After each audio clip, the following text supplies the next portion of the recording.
I am going to introduce a conversation with two people who I have been massively impressed by. Madhav and Tanvi, who you're about to meet if you haven't met them already, are incredible entrepreneurs. And I say this because you're not going to believe me when you see how young they are. They started a business in college, and I have worked with them from the beginning, and it's been so cool, and I've been so impressed by what they've been able to do with their company BRCE. It's amazing. They were recently on Shark Tank. They have achieved incredible success, and they started from nothing, frankly, complete nothing. I remember early conversations that we had, and I was so impressed by what they're doing and how intentional they were, how smart they were, how on top of things they were, honestly, how good they were at managing and directing, and I've been very impressed and very honored to see things up close. So please enjoy this conversation, and please understand what they're doing is so rare from my perspective. I just had to sit down and talk with them. Here's Madhav and Tanvi from BRCE. Good morning. John Mashney here with The Intense Life. I am actually here, and I'm excited to chat with two wonderful people that I've known for a few years now. And they have, in what I would say is a very cool and incredible business that they started in college. We're going to talk with Tanvi Gadamsetti and Madhav Agarwal. And if I mess up your names, I'm so sorry, but I love Indian names, and so please tell me, if I didn't pronounce it right. But I'm really excited to chat with them. They've accomplished some very cool things, and they're just back from South by Southwest and also an appearance on Shark Tank. So Tanvi and Madhav, how are you? And give people a quick intro of both of you so they know who you are and why we should have a fun convo with you.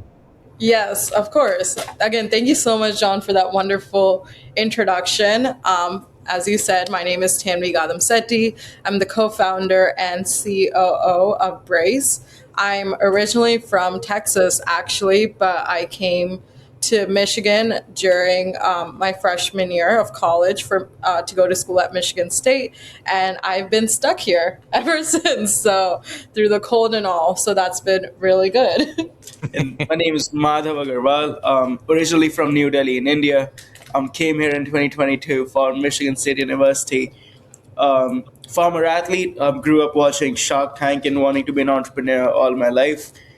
Made that wish come true in 2024 when we started BRCE. Here while still going to college. Being a former athlete gave us that drive to want to fix athletic injuries. And being stuck in STEM majors, like then we said, we chose to combine engineering into entrepreneurship to come up with BRCE. And so, okay, I know you're both athletes, and it's what I think is kind of interesting to me is, one, I've known you for a little bit, but I think what made you want to start a business while you're in college? I think many people would say, okay, I'm in school, I'm going to, get my education, get a degree, and then I'll start a business when I'm done, or I'll go work for a little bit and then I'll start a business or something like that. What made you say, hey, forget it, we're gonna start something while we're in school? Yeah. Yeah, it might be a different story for Tanvi, but with me, I came to the United States wanting to pursue entrepreneurship. So I can't tell you how bad I felt about myself and not starting a business every day until the middle of sophomore year. So yeah, I wanted to be an entrepreneur all this time, and you would see these videos of one day you would do this and some people die before that first day comes. So I felt really bad for not starting early enough. I think we talk about it every day. I think we started too late in starting in sophomore year. Should have just pounced on the opportunity right when we saw it. But having wanted to be an entrepreneur since I was a kid back in middle school, back home in India, where entrepreneurship is now coming up and coming, the one day that I pursued Tanvi, or I told Tanvi about this opportunity, because Tanvi and I had been friends ever since literally the first day of freshman year. But in sophomore year, just one random day, I just asked Tanvi that, hey, I'm really thinking about this. I want to be serious about it. I feel really bad and I don't want to waste any more days. Let's just start today. And out of just personal guilt of having not started early, we literally started that day. We talked about this in the evening. Literally next day, Tanvi was pitching the business at a pitch competition with me. So we were dying to start this business, and we literally just jumped upon it Yeah. right when we got the chance. And I think my story is a little different in the sense that we came to the same conclusion. I was the complete opposite. I was like, I didn't know anything about entrepreneurship, about starting a business. I thought, you'd only see those in like movies or something. And I was like, I came to college. I'm just going to do like my 4 years, get my degree, and then do like a regular 9 to 5. And then that would be the rest of my life. And then when Maddie approached me with the idea, I was like, yeah, I want to do it just to help you out. I don't want like any part of this. And I think the more that we worked on and the more that I saw that mission and I related it to my own personal story, I was like, I think I want to give it a shot. And to me, what tipped it over from like, do we do it now versus next 2-3 years was really like, if I did it right now and it completely failed, like no one would know about it. Like it's college. Like it doesn't, not that it doesn't matter, but you still have so much time ahead of you that even if you did start something and it completely failed, that it's okay. You still have time to do something else. And I think that really was a motivator for me to be like, hey, worst case worst, at least you tried, you gave it a shot, and now you have like after college all this time to figure out another business or figure out what you want to do. And I think that's what kind of that flexibility gives you. It gives when you're in college or when you're trying something new, is that like this is the time and in the point of your life to try something, and even if it doesn't work, you still have a lot ahead of you too. So the worst thing that you can do is just get started. Yeah. Yeah. And so what was the first iteration of the business, right? It wasn't exactly what it is now, right? What was the very first thing that you pitched the next day, right? Madhav comes in and says, hey, I want to start this thing. What was that first little kernel of an idea that you pitched? What was it? Yeah, for as embarrassed we are to share, the first idea with the same company name, mind you, so things went left and right and center, but the company name and the logo has been the same one since the first day, which I'm extremely proud of. We've not really pivoted there. But the first idea was colorful sneaker laces for sneakerheads so they could customize their. You can see how hard it is for me to even explain it. It wasn't That's as hard the first day. It was colorful shoelaces for sneakerheads, so their same great. Wait. sneakers look different with different outfits. Was the Oh my first gosh. idea. So it was like customizing your gear, but it was just a color difference. That's all it was. There was none of the IP that you currently have, right? It was just the No. color of the laces. Literal colors. The problem we're trying to solve is literally one sentence. Nike doesn't send you backup laces with sneakers, and you're like, we want to be that backup lace. I'm very embarrassed of what we were trying to do then. But that was the first iteration. Funnily enough, then we pitched it with all sincerity the next day and conviction, and we ended up winning that pitch competition with an idea. So really? bad. Yeah. We won $500 from like a 10-minute pitch and Q&A based on literal shoelaces that are colorful. Oh my gosh. And wait, and so where was the pitch competition? Was it at MSU or off campus, or what like who was hosting this pitch competition that was just seemed like it was perfectly timed for you? So funny story with the pitch competition. It was at MSU and it's called like the Broad Spartan Tank, and it's a spin on Shark Tank, and it was like the MSU spin on Shark Tank, and like that's what they marketed and advertised it as. So the competition was by the Broad College of Business, and it was all other Michigan student startups. And we were rejected from the competition until literally the day of the competition, where they reached out to us that, hey, one of the startups has backed out. And we were right in the building. Like we were at a totally different event in the same building, and they said, oh, one of our participants just dropped out. Would you guys want to fill in? And though we were sour that they rejected us earlier, We were like, might as well try. And we pitched the same company, as I said, and we ended up winning out of like the 5 companies they had selected.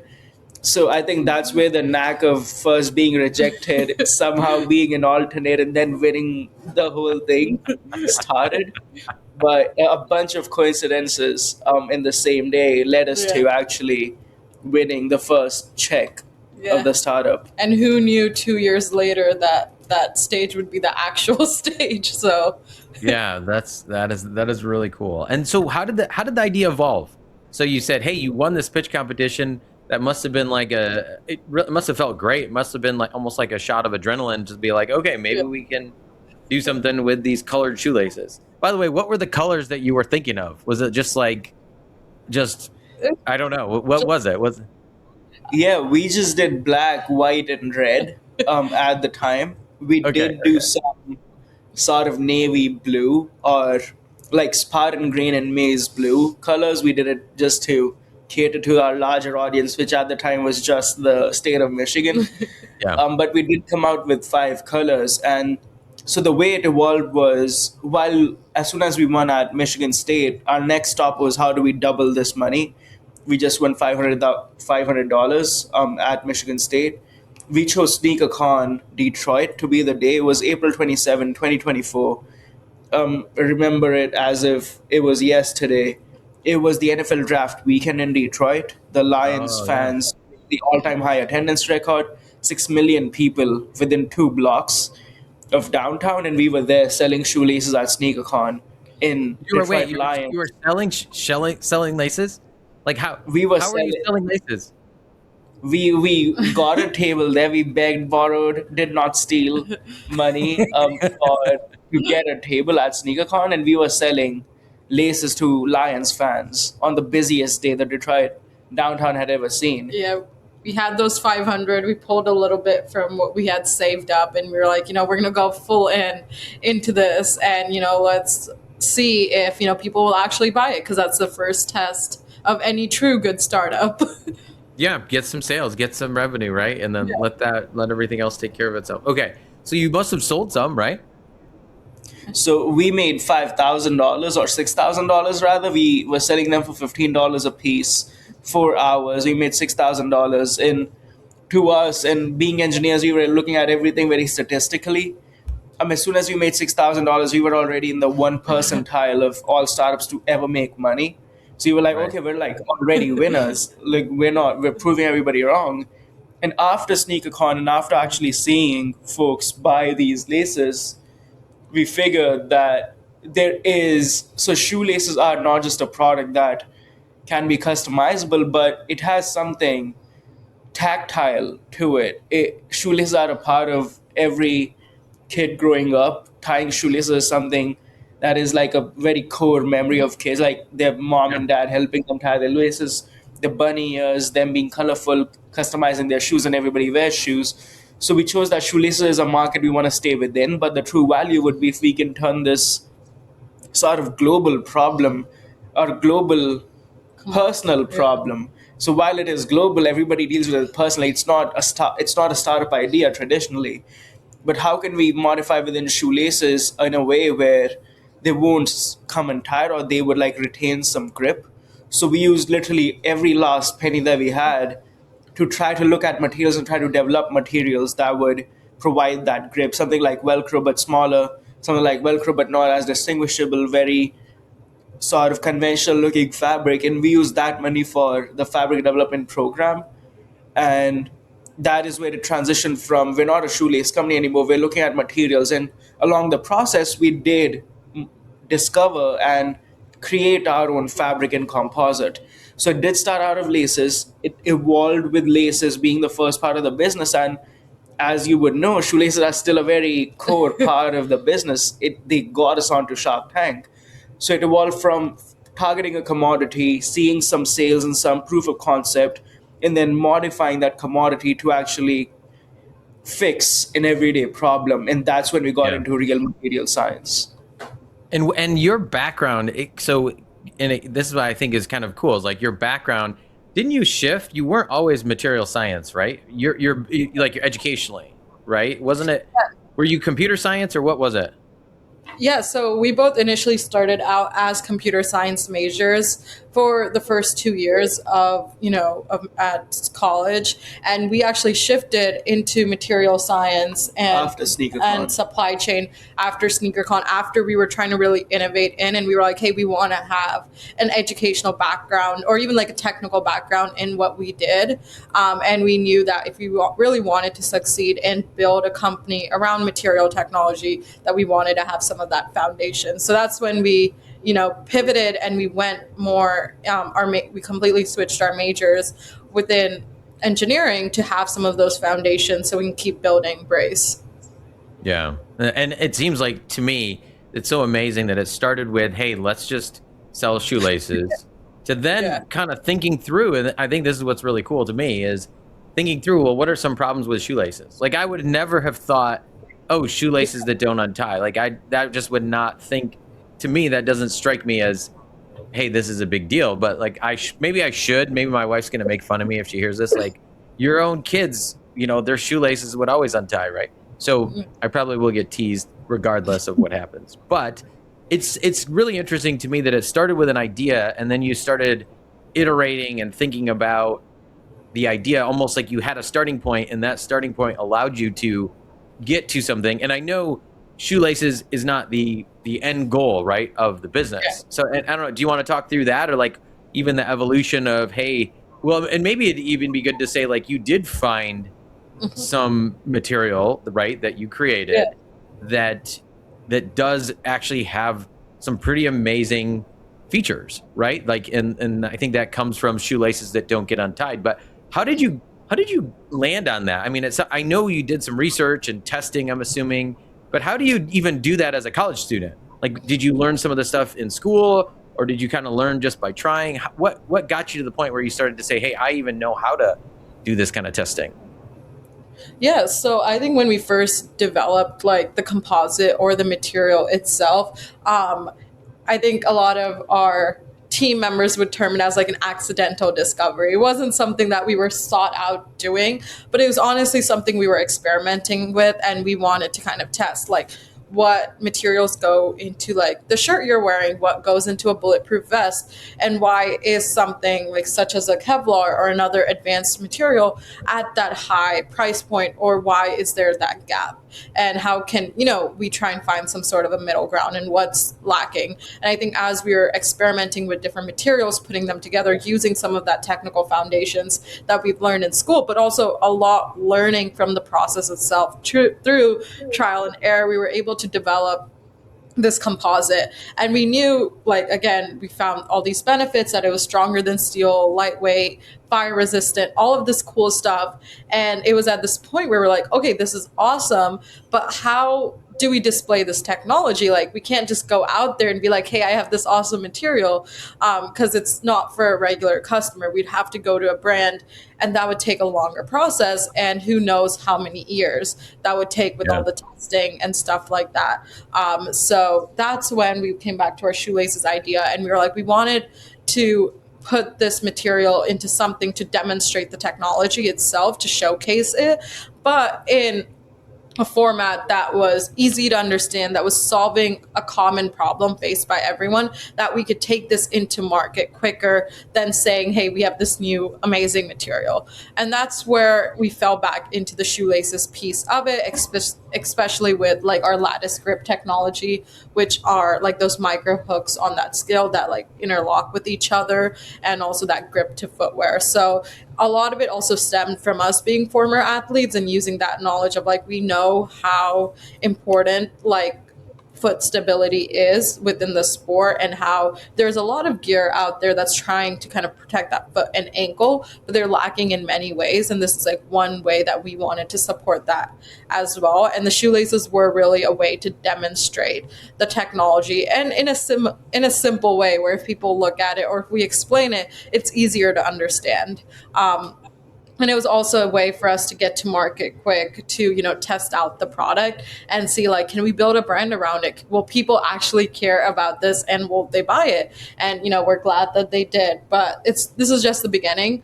for Brace, we're expanding more on the material side as well. So direct integrations into other gear that, needs these benefits that we can support in, but also expanding our own product line and focusing specifically on like athletic safety and recovery is a big goal for us. Being former athletes and going through those injuries and, losing out on these careers, we, want to make sure that's not happening to someone else. So if there is like equipment and gear that we can put out there using our technology and material that can help them with that, that's all that we want. Yeah, I'm impressed, and I love how it started with an idea, and then you just did it right next day, and then you also started to like question, okay, let's do some testing, and then you eventually came back to your original idea, Yeah. right? And you could still do it. You could still have all these different colors, right? So that's really cool. What like I realize it has not been that long of a time. I mean, it's just a couple of years, right? I mean, I'm coming up on a few years. To me, it's really cool to see people in school that are taking a ton of initiative and saying, hey, I'm here for an education, but my life doesn't have to wait to start until I get this degree or diploma, or I get a job, that type of thing. In fact, I tell it to my own kids all the time, like you can do anything right now. Like you don't have to wait until someone hands you, a degree, so to speak. And so, but like in this short period of time, what would you say, like what have you learned? Like in terms of, you probably at the very beginning just had some kind of like basic knowledge of, oh, hey, how to start a business. What have you learned, and how did you learn it, right? Was it through MSU? Was it through, I know you've been in a few different like accelerators. So who are the people, and what are the groups where you really leaned on them to learn a bunch? Yeah. Yeah, the first one that goes without saying, and as we've said this time and again, the most influential group that we've sort of worked with, which sort of changed our perspective in building this company, was Techstars. We became the youngest company that they had ever taken into their accelerator, which was 3 months after SneakerCon. So this was a 6-month-old company, mind you, with, I was 21 at the time, then he was 20 years old. Yeah. And we were in room with other founders who were in their mid 30s to late 40s, with advisors who were way more experienced, former SVPs and current SVPs at giant companies like DeWalt, Stanley Black and Decker, Under Armour, etc. So being the youngest kids in the room with the youngest idea, and still listening to their story, the immense compassion that they had for us. We're still in touch with a lot of founders that we met through the program, with a group of just 21 startups. I think that was a group that changed our entire mindset around what we can do as individuals, where the company is headed, and sort of how much self-belief there needs to be in founders. We saw Yeah. founders be really honest with us, and open to us. Some founders whose startups were not doing as good as they would have liked. Some founders were way further along than us. Then treating us as literal kids and teaching us every step of the way, telling us what not to do, and being those folks that we could reach out to at any time of the day, literally, just to ask questions and lean on. There's this quote, and we just keep going back to it. We literally talk about it every week. Is with the managing director. Shout out to Audra Gibson. She used to say that when you're founders and you're this young, there has to be an air of confidence that you breathe around yourself. There is not always going to be an external push. There's not always going to be an audience that is rooting for you. You're going to be the villain in the story or in the room quite a few times. So no matter how young you are, no matter how bad your business is doing, there has to be some air of confidence that you breathe around, or you bring around yourself, because you have to be your biggest cheerleader when you don't have others being there. So I think that is the one thing we've learned the most from Techstars. And second, obviously, and I pretty much owe my life to this human being, is obviously John Mashney, our lawyer. We've learned so much from. But yeah, it also goes without saying, like, we've had help from you, John, since when Tanvi came on board in Feb. Yeah. And we started working with John, I'd say pretty much early March or something like that. So folks in the community, that could be you, Obviously, you're not officially a part of the team, so it means a lot to us, all your help. But folks in the community around Michigan, around the country, who have just stepped up to help us when we needed it, could be current executives at companies like Nike, Under Armour, DeWalt, whatnot, to folks like you who helped us with legal advice, to ecosystem builders down in Detroit, like the Michigan Founders Fund and others, who've just not helped us when we blatantly asked for it, but who have looked out for us. Times where we needed help and were struggling is what has like pushed us forward over the last 2 years. Yeah. And one thing I would like to add is I think when we started, we were so young. So one thing that we did have is that we would absorb the knowledge of everyone around us. So like with Techstars, with other groups, we would learn from them that I think, right, even looking right now is harder for me sometimes to accept it, because I'm like, in my head, I'm like, oh, I know this the best, or I think that happens when you get older because you learn a lot of things. But because we were so young and we were doing it for the first time, it felt like everything around us that we would just listen and we would learn from. And I think that was so pivotal. And when we were building Brace, because there's so many connections that we made, so many random facts that you don't think are important that you pick up or you learn from, because a lot of the times, a lot of people don't listen to people. So when they have someone that's listening to them, they really like to talk about it, which is great because, they're offering some really great advice. So I think one thing that I've learned, and I try and still keep this in mind to date, even though we've been building for the past 2 years, and sometimes it feels like, oh, I know this, is that we try and listen. And I think whatever we can take away, we do take away. Doesn't mean that we take away every piece of information. But I think having an open mind when you're talking to people and the people around you is super important. I think that's what really got us to the next step of Brace. And I don't think we would be here today if we didn't build those right connections and listen to their advice. Yeah. Well, I will say thank you for buttering me up a little bit. But I do think I was really pumped when we went, was it a couple weeks ago in Detroit and in East Lansing, and I met some of the other advisors that you have. Like, I was very impressed with the people that you have, on the cap table and like formal advisory agreements with. You guys have some phenomenal people, like a Jim Chi, Harold Hughes, right? I was very impressed with them. In fact, I bought Harold's book. I got it right here. Kid's book about blockchain. I'm trying to read it to my daughter, so we'll see. This week, hopefully, like we can do it. But what I would say, and I notice it from the two of you too, you really asked for advice, and you were specific about it. And I don't know if someone taught you, like, hey, talk to your advisors or talk to the people, not just me, right? Other people too. Yeah. You really found some great people to put around you, and then I think there is a difference. I've worked with lots of startups. Trust me. You really do ask good questions. You're very direct. You're very much, hey, what's this? What's the risk? And then you're not afraid to make a decision.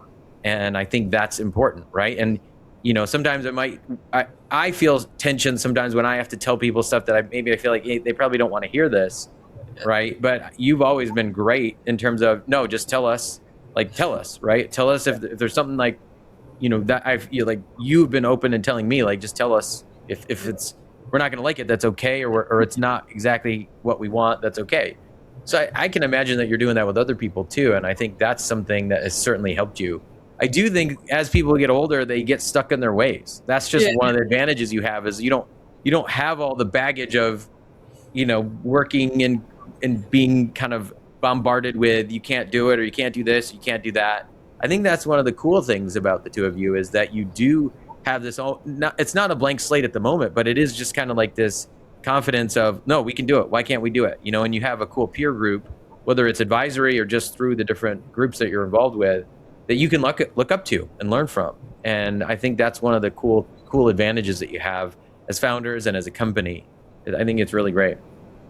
Yeah. And I think this is, I don't want to say a sad part of it, but I think also it's really great that, we found people that, the people that we surround ourselves with, and they're so awesome, and we wouldn't have, any other people. And I feel like we've learned a lot to, ask the right questions, to lean on them, is because initially we didn't have those people.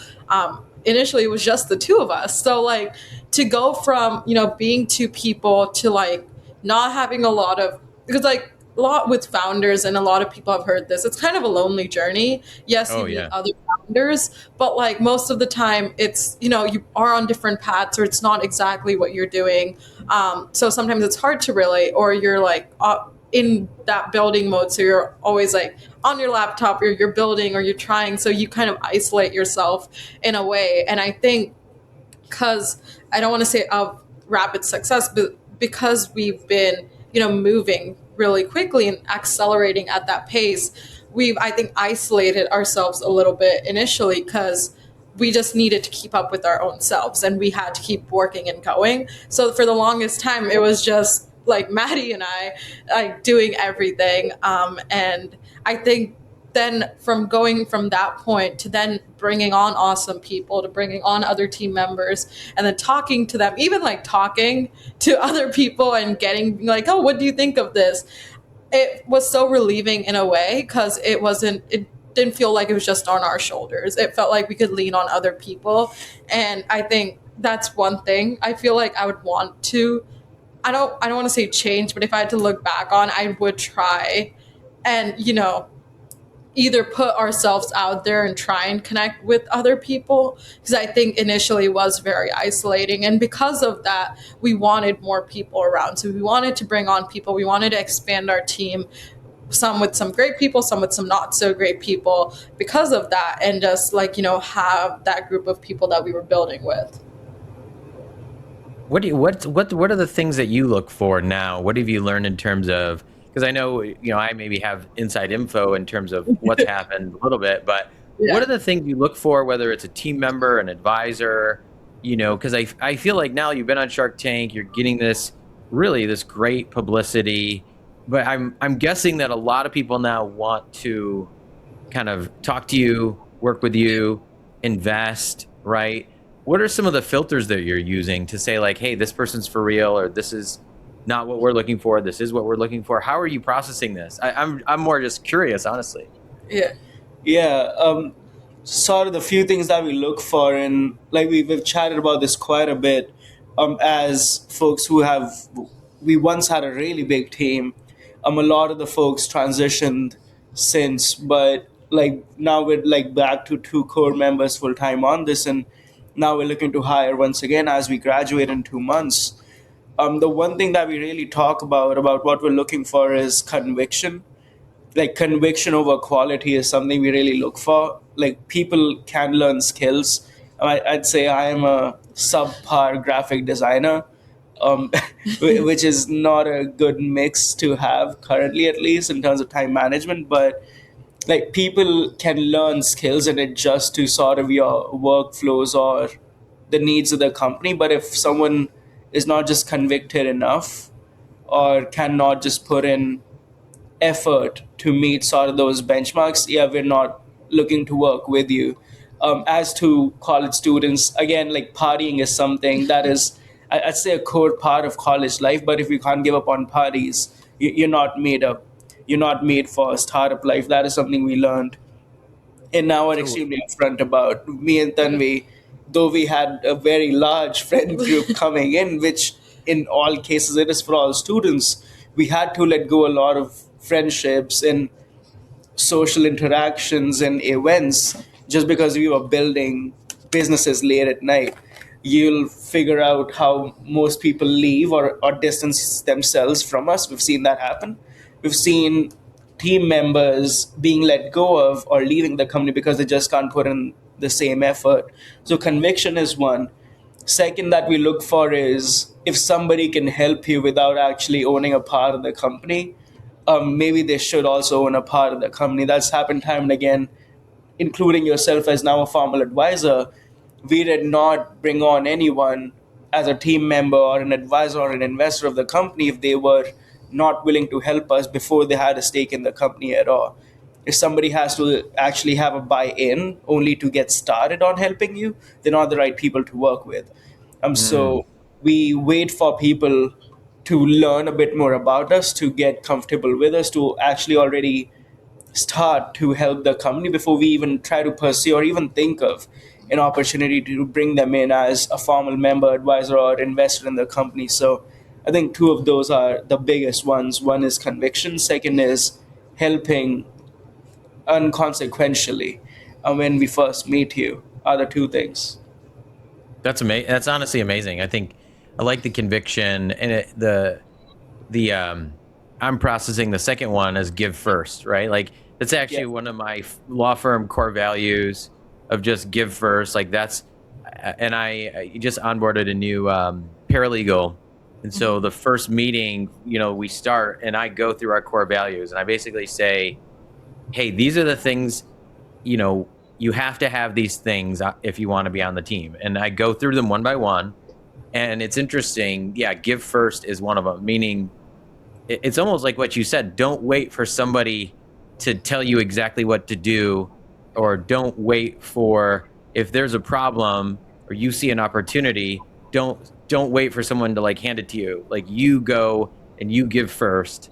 And I also talk about it in the sense of, hey, if there's a problem with somebody, like if there's a problem with a client or internal, the solution that we are going to have as a firm is give first. We are going to offer value. We are going to offer something, and even our marketing. And you guys have dealt with me, but I almost will always do a phone call, offer value, and then if it's a way to just see, do they reciprocate, right? If they take and take and take, and then they never give you anything in return, or even think of it or honor that, then I think that's a way, and that's a way to select people, just like you said, right? So that's how I'm processing what you're saying. Is it's interesting that you are great, that you're internalizing it so quickly, right? And just looking for that.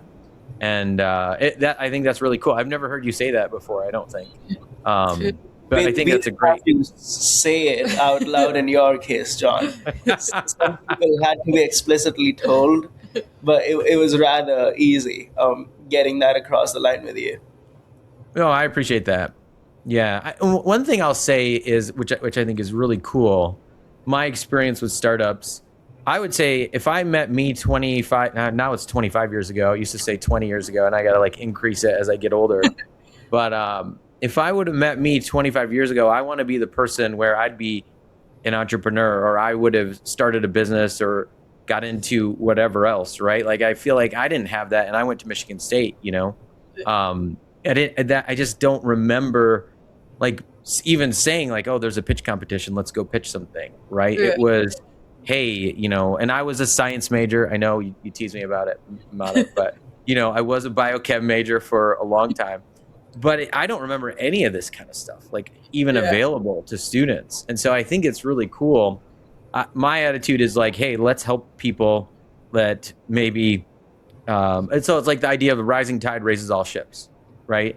Hey, and it comes from even just like an abundance mentality. Hey, if I have something valuable, I need to use it to help people and serve people. And then same thing with them. And it's like, you can have two people be successful or a whole community be successful, and it's not just one person rising up above. It's literally everybody getting better, helping, and then everybody improves. And I think that's what's cool. I mean, that's the environment I want to be in.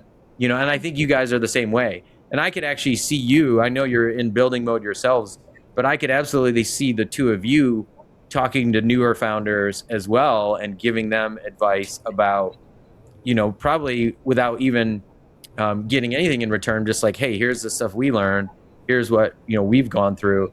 I think that's great. And I applaud you for it. Yeah, I mean, that is the goal, right? I mean, yes, number one goal is to build like a cool startup, but the second is like, we didn't have a lot of that initial support. Well, we didn't have people, telling us about what they went through. So we'd love to be, and we are, to some people to an extent, like that sounding resource to give advice. And, we obviously don't look for anything in return for it. But yeah, I mean, one of the goals is, as we're building, as we're growing, is to like also give back what we can. And if there is some issue or some problems that we went through specifically with brace that we can help someone avoid, I mean, that would just be like a biggest thing, because I'm like, we don't need two people going through that. Yeah. And I think that's the goal with, hopefully, with a lot of startups, right? Because there is so many of us, and there's not a lot of us. It's still a small community. We are growing, but I think because we're all in this unique place, and I think we're all at different stages, I think it is something that we need to lean on each other, and we have to build more of that community, so that we can introduce new people to it, or we can introduce people who haven't had that exposure to like entrepreneurship or startup into the space, and bring more visibility to actually building a startup. Yeah. One of the things I think my next thought is, one of the things I think the two of you do well, and Brace as a company does well, is your marketing, is your media, is the brand that you're building, or I would say multiple brands, right? Where did that thinking come from? I say all the time, and probably going to hear me say it a lot, every company is a media company, whether you think you are or not. So now you're taking Shoelaces, and I think turning that into this brand and this media company, and I love your content, and I think you focused on it specifically. So where did that thinking come from? Like, what's the thinking there? Yeah, a big sort of motivation to really target online audience was not just looking at other brands. We still really stock the heck out of a lot of other media companies around us. Like Nike is obviously a global mammoth, but a lot of the small ones like Bandit Running, Tracksmith over in New England, Hyperice, which we're very excited about. We looked at other companies who were up and coming, had some performance benefit or a niche to them, and how are they able to get in front of people who've never heard of them, or people who don't even need them. Like, I don't need a full-blown shoulder massage accessory after I work out, but some athletes do. But I still love seeing that content. So developing content so you can get in front of more and more folks, and eventually in front of the right audience that would actually take bills out of their pocket and actually pay you. So we wanted to develop this media house of sorts, or a cult of sorts, where people know of us before we actually even pitch the actual product to them. We've been extremely hands-on with a lot of our marketing. Carter on our team, a former a lucky MSU grad who was out of school last spring, that worked with the basketball team. We just loved looking at creatives around us and see who is making the best content. If we can, why don't we have them work with us? So that is how we found Carter. He's with us till date. Yeah. Spearheads the online branding and voice and video production online for us. So we've been extremely excited to learn from and collaborate with people who are already doing a really good job, but just bring them together as one brand. Was the goal. We're very excited that over time, and rather recently, it's also transitioned to learning from existing industry experts.